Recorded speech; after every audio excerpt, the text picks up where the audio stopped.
இப்போ 2 விஷயம். இப்போ ஷியாம் அவர்கள் சொன்னது அன்னைக்கு இருந்த பொலிட்டிக்கல் சினாரியோ. ஜெயலலிதா அவர்கள் இருப்பாங்க, கலைஞர் அவர்கள் இருப்பாங்க, 2 பேரும் மாறி மாறி ஊழல் வழக்குகள் போடுவாங்க, ஒரு கட்சிக்கு பெனிஃபிட்டாக இருக்கும். இப்போ நந்தகுமார் சொல்றது தப்பு நடந்திருக்கு, நாங்கள் நடவடிக்கை எடுக்கிறோம், இந்த கைது இப்போ அவர் சொல்றதை பார்த்தா இன்னும் இந்த கைதுகள் அதிகமாக போகுன்றப்ப மக்கள்கிட்ட அவங்களுக்கு ஆதரவு அதிகமாகுன்றது ஒன்று, இந்த கட்சிகளுக்கு நெருக்கடி வருன்றது அவர் பார்வையாக இருக்குது. உங்களது அது மக்கள் மத்தியில் ஏகோபித்த ஆதரவு இருக்க தான் செய்யுது தாவேக்காவுக்கு. எப்படின்னா ஊழலை இது ஒழிச்சிருக்கு அப்படிங்கிறத அவர் முதலமைச்சர் ஆனதுலேருந்தே ஊழல் ஒழிப்புக்கான அரசியலை தான் ரொம்ப தீவிரமாக விஜய் அவர்கள் எடுக்கிறாங்க. தனக்கு எம்எல்ஏக்கள் வேணுங்கிறப்ப கரெக்டாக போய் சிவி சண்முகத்தை போய் பார்க்குறதுலேருந்து தொடங்கி ஊழலை ஒழிப்பதற்காக தான் அவர் செய்கிறாரு. ஊழலை ஒழிக்கணும்னா இந்த அரசு ஸ்டேபிளாக இருக்கணும்.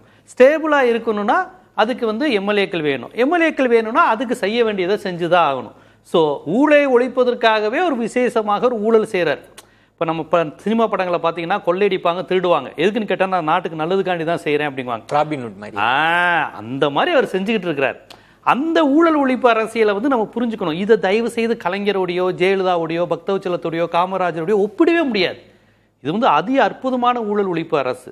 அதாவது தமிழ்நாட்டுக்கு இதுவரை இல்லாத குதிரை பேரத்தை அறிமுகப்படுத்தியாச்சு, இதுவரை இல்லாத தொங்கு சட்டமன்றம் வந்துருச்சு, தன்னை நேற்று வரையும் திட்டினவங்களை கூப்பிட்டு உங்களுக்கு அமைச்சர் பதவி கொடுப்போங்கிற புது விதமான பாணி, அது பீகாரில் இருக்கலாம், மகாராஷ்டிராவில் இருக்கலாம், தமிழ்நாட்டில் முதன்முறையாக கொண்டு வந்தது இவங்க தான். இல்லை இப்போ நீ இந்த இடம் சொல்கிறீங்க, இப்போ நந்தகுமார் சொல்கிற பாயிண்ட்ல இருந்து கடந்த கால ஆட்சியாளர்கள் டெண்டரில் முறைகேடு பண்ணியிருக்காங்க, லஞ்சம் வாங்கியிருக்காங்கன்ற குற்றச்சாட்டுகள்லாம் நாங்கள் வச்சுட்டு நாங்கள் நடவடிக்கை எடுக்கிறோம் அப்படின்றது தானே அவர் பாயிண்டாக இருக்கு. ஊழலை ஒழிக்கின்ற ஒரு அரசு இதுவரை 10 எம்எல்ஏக்களை பேசிக்கிட்டு இருக்கிறாங்க, ஒரு கட்சியவே உடைச்சு வாங்கன்னு கூப்பிட்டு இருக்கிறாங்க. ஃப்ளோர் டெஸ்ட்டில் அவங்க ஆதரிச்சது கட்சி தாவல் தடை சட்டம் வந்துரும்னு எடப்பாடி பழனிசாமியும் இன்பதுரையும் சட்ட ரீதியாக மிரட்டினதுக்கப்புறம் பயந்து போய் 25 எம்எல்ஏக்கள் அங்கே போய் நின்னாங்க. அதுக்கப்புறம் பரவாயில்ல நீங்கள் எம்எல்ஏவா வர வேணாம், ராஜினாமா செஞ்சுட்டு வாங்கன்னு சொல்கிறாங்க.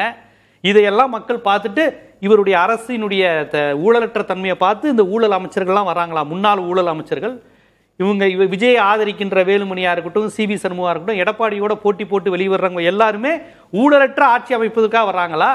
இவர்களை காமிச்சு தானுங்க விஜய் ஓட்டு வாங்கினாரு. சிவி சண்முகம் மாதிரி இருக்க மாட்டேன், நான் எம்சி சம்பத் மாதிரி இருக்க மாட்டேன், செந்தில் பாலாஜி மாதிரி இருக்க மாட்டேன், இந்த விஜயபாஸ்கர் மாதிரி இருக்க மாட்டேன். இவங்க முகத்தை காமிச்சு மக்களே இந்த முகங்களை ஆண்டது போதும், இவர்கள் கொள்ளையடித்தது போதும்னு அவர்கள் மீது நிரூபிக்கப்பட்டிருக்கோ நிரூபிக்கப்படலையோ, பாத்தீங்களா கொள்ளையடிச்சிட்டாங்கன்னு திமுக அமைச்சர்கள் முகத்தை காமிச்சு தானே ஜெயிச்சிங்க. இப்ப அந்த முகத்தை வச்சு நீங்க அமைச்சரவையில அவங்க மீது நடவடிக்கை இருக்கலான்ற எப்படி இனிமேவா ஒரு பெரிய விழா வச்சு கெடா வெட்டி அதுக்கு என்ன கணக்குன்னு தெரியல, யாரு செலவுன்னு தெரியல, அவ்வளவு பெரிய செலவுல இது பண்ணி இணைப்பு விழா நடத்தி விஜயபாஸ்கர் மீது நடவடிக்கை. அதாவது விஜயபாஸ்கர் இப்ப கூப்பிட்டு இருக்கிறது மாமியார் வீட்டுக்கு, மௌனே வா உன்னை வச்சு இந்த படங்களை ட்விஸ்ட் பண்ணுவாங்களே, நான் உன்னை ஆதரி சாமி படத்தில் விக்ரம் பார்த்தீங்கன்னா வில்லன்களுடைய கூட்டணி போடுவாப்ல, கடைசியில் உங்களுக்கு தெரியாம நான் நல்லது செஞ்சுக்கிட்டு இருக்கேங்குவாங்க. அது மாதிரி சினிமா பாணியில் அந்த மாதிரி எதுவும் நடந்துகிட்டு இருக்கா என்னன்னு தெரியல. ஏன்னா ஊழலை ஒழிப்போம் அப்படி என்று சொல்லிவிட்டு இதுவரையும் குதிரை பேரத்துக்காக இவங்க எவ்வளவு பணம் செலவழிச்சிருக்காங்க, இதெல்லாம் எப்படி எதிர்கொள்வாங்கன்னு நினைக்கிறீங்க? ஏன்னா இவங்க தினந்தோறும் வரக்கூடிய செய்திகள் கசியறத பார்த்தா நிறைய அமைச்சர்கள் பட்டியல் சொல்லிட்டே இருக்கிறாங்க.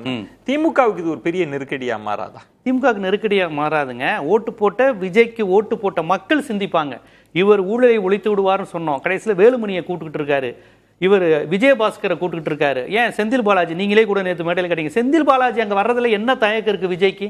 விஜயபாஸ்கரும் செந்தில் பாலாஜிக்கு என்ன விருப்பம், என்ன பெரிய வேறுபாடு இருக்கு? செந்தில் பாலாஜி வந்தாலும் ஏற்றுக்குவாங்க. அனிதா ராதாகிருஷ்ணன் கூப்பிட்டு இன்னைக்கு வரியான்னு கேட்டிருக்கிறாங்க. பிஜேபி இப்படி தான் செந்தில் பாலாஜியை கூப்பிட்டுச்சு ஈடியில், சேர்ந்துருங்க பாஸ் பாஜக எதுக்கு பிரச்சனை பண்ணிக்கிட்டு இருக்கீங்கன்னு.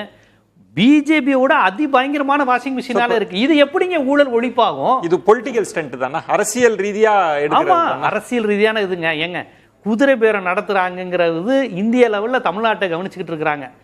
இப்படி ஒரு வித்தியாசமான கவர்மெண்ட் தமிழ்நாட்டில் வந்ததே இல்லையேன்னு இந்த நேரத்தில் செந்தில் பாலாஜி அவர் ஒரு குதிரை பேரம் நடத்தினார். தொடர்ச்சியாக இப்ப லஞ்சம் வாங்கின குற்றச்சாட்டோ டெண்டர்ல முறைகேடுன்னு குற்றச்சாட்டோ இப்படி தொடர்ந்து திமுகவின் முக்கிய தலகர்த்தர்களை கைது செய்யறாங்கன்னா அது மக்கள்கிட்ட ஏதாவது ஏற்படாது. ஏங்க விஜயை விட தமிழ்நாட்டு மக்களுக்கு அரசியல்னா என்ன, பொதுப்பணித்துறைனா என்ன, விஓ ஆபீஸ்னா என்ன நடக்குங்கிறது நல்லாவே தெரியும். லஞ்சம் கொடுக்கறது யாரு, லஞ்சம் வாங்குறது யாரு, ஒரு கை ஓசையெல்லாம் கிடையாது. எல்லா மக்கள் எல்லாம் கலந்துதான் பண்ணிக்கிட்டு இருக்கிறாங்க. யார் என்ன பண்ண அதுக்கான தண்டனை எல்லாம் மக்கள் கொடுக்க தான் செய்வாங்க. இப்ப ஊழல் குற்றச்சாட்டு திமுக அதிமுக மீது வந்து தண்டனை எல்லாம் வராமலா இல்ல.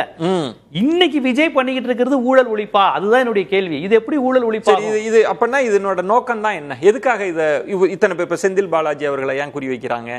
ஏவா வேலு அவர்கள், அனிதா ராதாகிருஷ்ணன் அவர்கள், சிவசங்கர் அவர்கள், ஏன் இது எதுக்காக இதெல்லாம் செய்ய? இது அவங்க பண்ணிக்கிட்டே இருக்கணும்ல.